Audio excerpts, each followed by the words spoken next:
अस्सलाम वालेकुम, कैसे हैं आप सब लोग।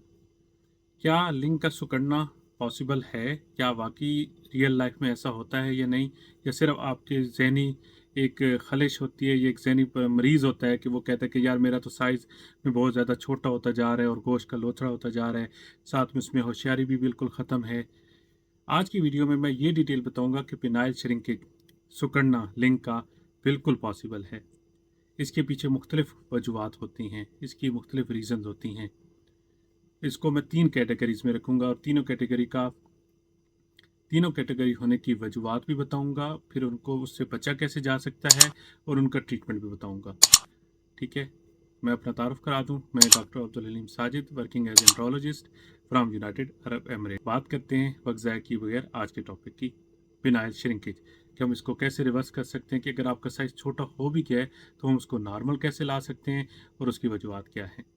हम पहले जान लेते हैं इसकी वजूहत जानने के साथ साथ पहले इसकी एग्ज़ाम देख लें।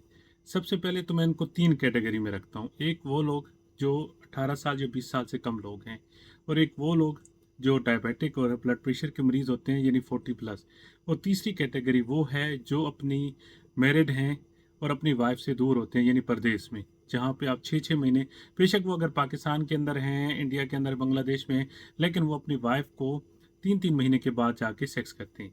ये 3 कैटेगरी हैं, इनमें ये मोस्टली ये प्रॉब्लम पेश आता है। अब इनको कैसे आप समराइज़ करेंगे, आप सुनिएगा। सबसे पहले हम बात कर लेते हैं यंग एज की, टीन एज की। टीन एज जो एज होती है 13 से तकरीबन 21 साल, इसमें आपका मर्दाना हार्मोन टेस्टोस्टेरोन लेवल बनता है और अपनी नॉर्मल लेवल तक आता है। और यही जनरेशन है, यही एज होती है जिसमें आप लोगों को घटिया कंपनी या कुछ इस तरह का मिले और आपने हैंड प्रैक्टिस मास्टरबेशन स्टार्ट कर देते हैं। जिससे होता क्या है कि जो चीज़ टाइम पे बननी है, आपकी ग्रोथ होनी है, वो सारी आप उधर स्टॉप कर देते हैं। आपका टेस्टोस्टेरोन लेवल पूरा मिकदार में बनता नहीं है। अगर आप उस एज में हेल्थी डाइट रखें, एक्सरसाइज रखें, मुरगन ग़ज़ाएँ से बचें और ख़ासकर अपने खून को, अपने मोटापे से बचे रहें, तो आपका लिंग का साइज़ भी बहुत अच्छा होगा। आपका साथ साथ आपका पिनाइल श्रिंकेज कभी भी पॉसिबल नहीं होगा। लेकिन जो लोग हद से ज़्यादा मास्टरबेशन इस एज में करते हैं और साथ साथ आप मतलब फ़ोन्स का एडिक्शन हो जाती है, तो वो लोग हमेशा इसमें सफ़र करते हैं।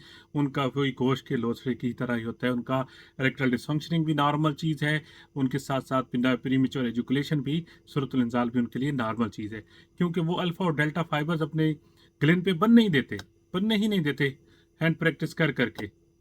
ठीक है, ये हो गई पहला कैटेगरी। अब चलते हैं दूसरी कैटेगरी। हाँ, जब आप 40 प्लस होते हैं या 30 प्लस, आजकल तो डायबिटीज़ और ब्लड प्रेशर बहुत जल्दी एज में आ जाता है। उसकी वजह से होता क्या है कि आपकी जो ब्लड सप्लाई होती है टुवर्ड्स द लिंक, वो कम हो जाती है। वो जो मसल्स होते हैं वहाँ के, उनको अगर ब्लड सप्लाई पूरी ना मिले, लिंक को ना मिले, उसकी वजह से वो श्रिंकेज करने लग जाता है। जैसे कि एक चीज़ है कि अगर एक पौधे को पानी मिलता रहे तो वो हरा-भरा रहता है। इसी तरह अगर आपके लिंक को, पूरे जिस्म की बॉडी को अगर खून, ये फालिज भी तो यही चीज़ होती है ना, कि जिस एरिया का ब्लड ब्लॉक हो जाए तो वहाँ पे फालिज हो जाता है, वहाँ पे डेड हो जाती है। ये भी सेम टू सेम वही मैकेनिज़्म है। जब आपका ड्यू टू डायबिटीज़ यानी अगर खून के अंदर शुगर ज़्यादा है, कोलेस्ट्रॉल ज़्यादा है, या किसी और कारण की वजह से यानी कोई और मेडिसिन की वजह से ब्लॉकेज हो गई है ब्लड की, और blood supply towards the genital area नहीं है, तो वो आहिस्ता-आहिस्ता से श्रिंक होना शुरू कर देता है, जिससे आपका साइज़ बिल्कुल कम होते-होते बिल्कुल छोटा हो जाता है, जिससे ये मोस्टली ये कंप्लेंट मसूल होती है जो लोग डायबिटिक हैं या ब्लड प्रेशर के मरीज़ हैं। और कुछ साइकोलॉजिकली भी होता है, कुछ साइकियाट्रिकल ऐसी डिजीज़ेज़ भी हैं जिसमें ये पॉसिबल है। लास्ट स्टेज वो हो गए परदेसी लोग। परदेश में मैं बहुत दफ़ा वीडियो में रिक्वेस्ट कर चुका हूँ कि हम जब लोग, मैं भी परदेसी हूँ लेकिन अल्हम्दुलिल्लाह मेरी फैमिली यहीं है। सेक्स की डिमांड होती है कि वीक में 2 से 3 बार ज़रूर किया जाए, ताकि जब आपका लिंग इरेक्ट होता है तो उसमें पूरा ब्लड सप्लाई आता है। इसलिए मैं, जितने भी परदेसी भाई मुझे सुनते हैं, उनसे रिक्वेस्ट है कि अपना पिनाइल मसाज ज़रूर करें, और इस टाइम तक करें कि फुल इरेक्शन हो जाए, जो 1 मिनट तक सस्टेन रहे। फिर कभी भी आपका पिनाइल श्रिंकेज प्रदेश में नहीं होगा due to unavailability of sex.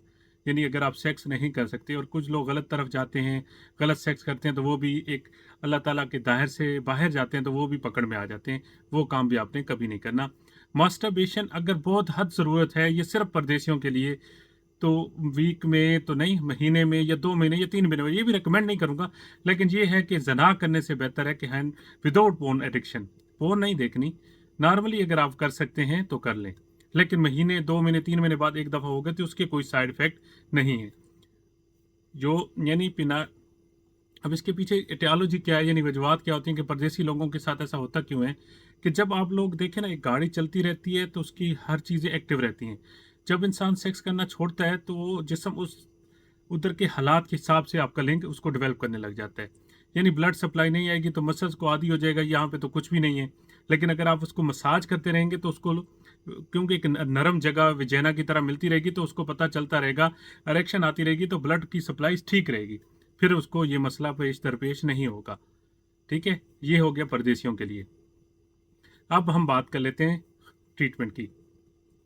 Young age में ऑयल मसाज के साथ साथ डिफरेंट सप्लीमेंट रिकमेंड कर सकता हूँ, लेकिन उसके लिए मुझे कुछ टेस्ट रिक्वायर्ड होते हैं, जैसे टी लेवल हो गया, उनके दूसरे मर्दाना हार्मोन यानी जे सेक्स हार्मोन, उनकी प्रोफाइल चेक कर लेते हैं कि उनका ठीक है, और उसके साथ में मोटापा भी देख लेते हैं कि उनको, यानी कई दफ़ा कुछ लोगों को टाइप 1 मतलब है कि डायबिटीज़ होती है, तो वो भी हमें देखना पड़ता है। सेकेंड, इसी तरह सेकेंड स्टेज के जो पेशेंट होते हैं, 35 हों या 40 हों, अगर वो डायबिटिक हैं, ब्लड प्रेशर के पेशेंट हैं, या कोई और मसला है, स्ट्रेस है, वो सारी की एटियोलॉजी देख के, उनकी वजूहत देख के हम to the point treatment recommend कर देते हैं। जो जो लोग इस मसले में दरपेश हैं वो मुझसे कॉन्टैक्ट करें। अभी मुझे डॉक्टर अब्दुल हलीम साजिद को इजाज़त दीजिए। अल्लाह ने के बाद।